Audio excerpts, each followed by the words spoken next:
High viewers, আসসালামু আলাইকুম। Welcome back to my channel Ripa's kitchen and blogs. আমি আজকে আপনাদেরকে করে দেখাতে যাচ্ছি দারুণ মজাদার একটি নাস্তার রেসিপি, পটেটো মাশরুম রেসিপি। এই মাশরুমগুলোকে কেউ দেখলে বুঝবেই না যে এটি আলু দিয়ে তৈরি, এবং এটি দেখতে যতটা না সুন্দর তার চেয়েও বেশি মজাদার এর টেস্ট। খুবই অল্প সময়ে এবং ঝটপট তৈরি করা যাবে এই নাস্তাটি। সকালে কিংবা বিকালের নাস্তায় এই নাস্তাটি দারুণ জমবে। সো ভিউয়ার্স, চলুন শিখে নেওয়া যাক কীভাবে তৈরি করতে হবে এই পটেটো মাশরুম। প্রথমেই আমাদের এই রেসিপির জন্য লাগবে মাঝারি সাইজের 3টি আলু। আলুগুলোকে খুব ভালো করে ধুয়ে নিয়ে ছিলে নিতে হবে। তারপর পরিমাণ মতন পানিতে এই আলুগুলোকে সেদ্ধ করে নিব। আমি আলুগুলো খুব ভালো করে সেদ্ধ করে নিয়েছি। আলুগুলোকে ম্যাশ করার জন্য এমন কিছু যদি থেকে থাকে তাহলে সেটি দিয়ে ভালো করে আলুগুলোকে ম্যাশ করে নিব।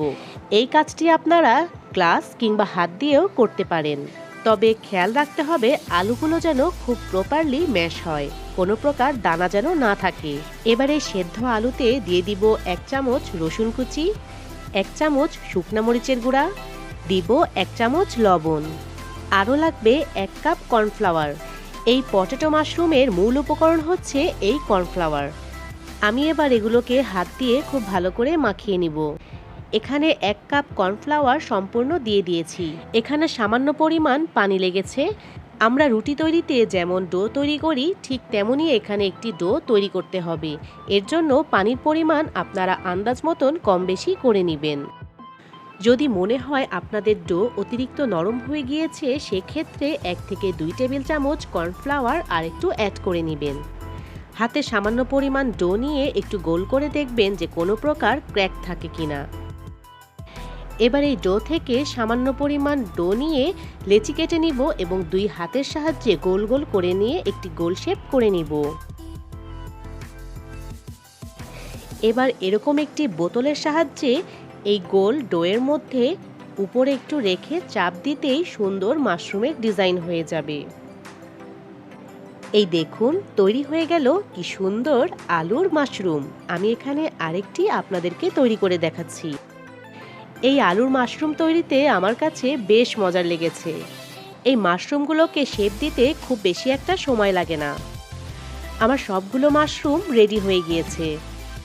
এবার একটি হাঁড়িতে গরম পানি করে নিব এবং এই গরম পানির মধ্যে আলুর মাশরুমগুলোকে ছেড়ে দিব খুবই আস্তে আস্তে।